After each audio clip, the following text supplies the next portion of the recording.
Ladies and lads, it's Spag here, hope you're all doing well. Here for another video. This time we're going to be going over JACK-8 in Tekken 8. Now Jack in Tekken 8 has gone through quite a change. Now Jack has always been one of my main characters. He's a very easy character to pick up due to his very simple poke game.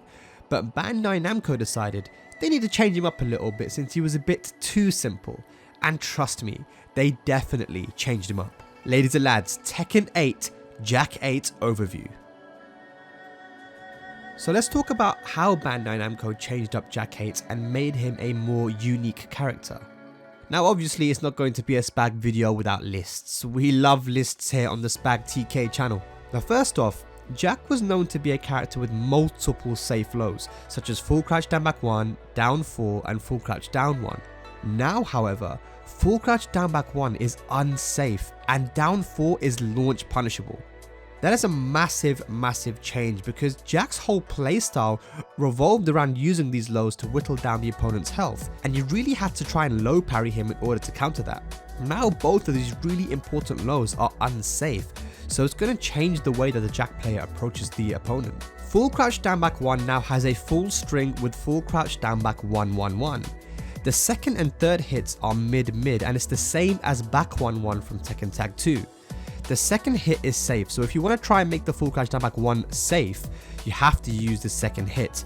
And if the opponent tries to punish the low, then the two mids are going to actually counter hit the opponent. So it becomes a little bit of a mix up on punishment. Do you punish the low and risk getting hit by the two mids, or are you going to wait for the mids? It's a bit of a mind game. Another change we have is that down forward 4 is now the same as Gigas's 4 with tracking to both sides. Now Jack's down forward 4 used to be a quick mid poke, but now having a tracking safe mid outside of forward 1 is pretty good. Jack has a new follow up from down forward 2 which does a ton of damage for a launcher.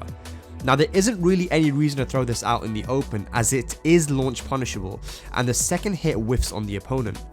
It should only be used when punishing on whiff or on block, but as you can see, the damage is really good. Jack has a new low up forward 3 which is a low crushing low that puts him into his new stance, which we'll go over later. The low is launch punishable. Forward 1 no longer knocks down on normal hit and allows him to transition into stance. Jackhammer has always been an integral part of his game to control range and prevent the opponent from ducking. Now however, it won't knock you down unless it's counter hit. The follow-ups used to be really strong, but now it seems like Bandai Namco wants there to be more of a focus on stance mix-ups. Talking about stances, Jack now has one and it's called Gamma Howl. So let's go over it and see what Jack can do from this new stance. Gamma Howl is a new stance that can be used in combos and after certain moves. Firstly, Gamma Howl can be entered into manually with 3+4. Next, Gamma Howl 1 is a homing mid which knocks down on counter hit. Gamma Howl 2 is a super plus on block high punch and is used in combos. Now when I used this move and did plant seeds, I actually traded with my opponent's jab, so I know this is pretty plus on block.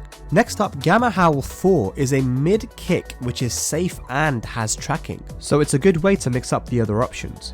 Now this is where it gets quite interesting. Jack now has a throw which is identical to Gigas's 1+2 throw in stance with Gamma Howl 1+2. This with his new down forward 4 and while standing 2-4 really makes me think that Gigas may be gone for Tekken 8. Finally we have Gamma Howl 3+4 which is a barrier type move which absorbs attacks and is one of his heat engages. Overall, this stance is going to be hugely significant to Jack's gameplay.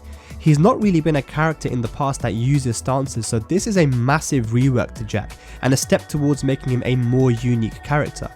It's also quite interesting that you can transition into this stance from various moves, which makes me think we're going to be seeing this stance used a lot. In summary, Jack is definitely a much different character. Jax will still be using down back 1 and 2 jab as they are the same as they are in Tekken 7, but the changes to Jackhammer and the addition of Gamma Howl is going to mean that Jack players certainly have some adjusting to do. What do you guys think about Jack in Tekken 8? Let me know in the comments below and let me know which character you want to see an overview of next. Catch you guys for the next one. Thanks for watching. Peace. Hey guys, hope you enjoyed that video. Drop a like and a sub because obviously it really helps out the channel. And of course, there's a lot more Tekken 8 content dropping here soon. Catch you for the next video. Peace.